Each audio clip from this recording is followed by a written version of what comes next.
সবাইকে সালাম এবং শুভেচ্ছা জানিয়ে আপনাদের উদ্দেশ্যে আমি দু একটা কথা বলতে যাচ্ছি। আপনারা অনেকেই অনেক সময় আমার ফেসবুক পেজে কমেন্ট করেন যে আমার রাজনীতিতে আবার সক্রিয় হওয়া উচিত, রাজনীতিতে ফিরে আসা উচিত, কেননা আমি একজন রাজনৈতিক পরিবারের সন্তান। কথাটা সত্য, আমি রাজনৈতিক পরিবারের সন্তান। আমার বাবা তাজউদ্দিন আহমেদ বাংলাদেশের প্রথম প্রধানমন্ত্রী ছিলেন এবং দীর্ঘ ৯ মাস যখন বঙ্গবন্ধু পশ্চিম পাকিস্তানিদের হাতে কারারুদ্ধ ছিলেন, তিনি আমাদের মহান মুক্তিযুদ্ধের নেতৃত্ব দিয়েছিলেন। আমার মা সৈয়দা জোহরা তাজউদ্দিন গণতন্ত্র এবং এই মানুষের বাংলাদেশের জন্য তিনি অক্লান্ত পরিশ্রম করেছেন, নিরলসভাবে কাজ করে গিয়েছেন। এবং আমি নিজেই ১৫ বছর দিয়েছি আমার জীবনের। আমি ২ টার্ম এমপি ছিলাম এবং স্বরাষ্ট্র প্রতিমন্ত্রীর দায়িত্ব পালন করেছি, আপনারা জানেন। এবং একটা সময় এসেছিল যখন আমার কাছে মনে হয়েছিল বা উপলব্ধি হয়েছিল যে এই বাংলাদেশের বর্তমান রাজনৈতিক কালচারের জন্য আমি যোগ্য না। তো আমার যোগ্যতা নেই এই কালচারের ভিতর কাজ করার। তো আমি সেই উপলব্ধিটা করার পর রাজনীতি থেকে সরে গিয়েছিলাম।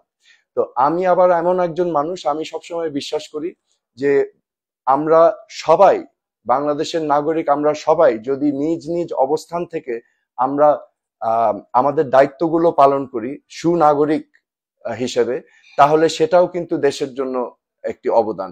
এবং তার উপরে যদি আমরা আরো বাড়তি কিছু করতে পারি তাহলে তো বোনাস। তো আমি বর্তমানে কাজ করছি স্বাস্থ্য নিয়ে, কারণ বাংলাদেশ সহ বিশ্বের প্রতিটি দেশে এখন সবচেয়ে বড় সমস্যা হচ্ছে সেডেন্টারি লাইফস্টাইল বা আধুনিক জীবনের কারণে আমাদের নানা অসুখ বিসুখ রোগ ব্যাধি প্রায় ৪, ৫, ১০ গুণ বেড়ে গিয়েছে। আপনারা সেটার প্রমাণ পাবেন, আপনাদের রাস্তা দিয়ে হাঁটলেই দেখবেন চারিপাশে হসপিটাল, ডায়াগনস্টিক সেন্টার, ফার্মাসি, ডাক্তারখানাতে ভরে গিয়েছে। তো আজকে আমাদের নানা ধরনের অসুখ বিসুখে আমরা আক্রান্ত হচ্ছি। তো আমি মনে করি যে এই বিষয়টা নিয়ে আমি যেই কাজ করছি, আমি সচেতনতা সৃষ্টি করার চেষ্টা করছি এই অসুখ বিসুখ গুলোকে কিভাবে প্রতিরোধ করা যায়। তো আমি মনে করি আমার কাজের দ্বারা অনেকেই উপকৃত হয়েছেন, হাজার হাজার লক্ষ লক্ষ মানুষের ফিডব্যাক আমি পেয়েছি। এবং আমি মনে করি সেটাও একটা অবদান। রাজনীতি করেই যে অবদান রাখতে হবে সেটা আমি বিশ্বাস করি না। আমি মনে করি প্রথমত আমি একজন নাগরিক হিসাবে যদি আমার নাগরিক দায়িত্ব পালন করি এবং তারপরে আমি যদি কিছু পজিটিভ কাজ করতে পারি যেটা একটা মানুষেরও যদি উপকার হয়, সেটাও কিন্তু অবদান রাখা। এবং স্বাস্থ্য এমন একটা বিষয় যে আমাদের সবার জীবনে কিন্তু স্বাস্থ্যই সবকিছুর মূলে। আমরা হয়তো লক্ষ লক্ষ কোটি কোটি টাকা কামাবো, কিন্তু ওই টাকাটা ব্যয় করব কোথায়? হসপিটাল বিল দিয়ে, তাই না? সিঙ্গাপুর যায়, কি ব্যাংকক যায়, আপনার ইন্ডিয়া যায় চিকিৎসার জন্য।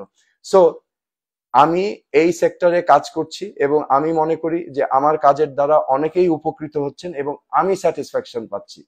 তো আপনারা আমার জন্য দোয়া করবেন, আমি যেন আরো ভালোভাবে কাজগুলো করতে পারি। এবং আমি সর্বদাই আপনাদের সাথে আছি।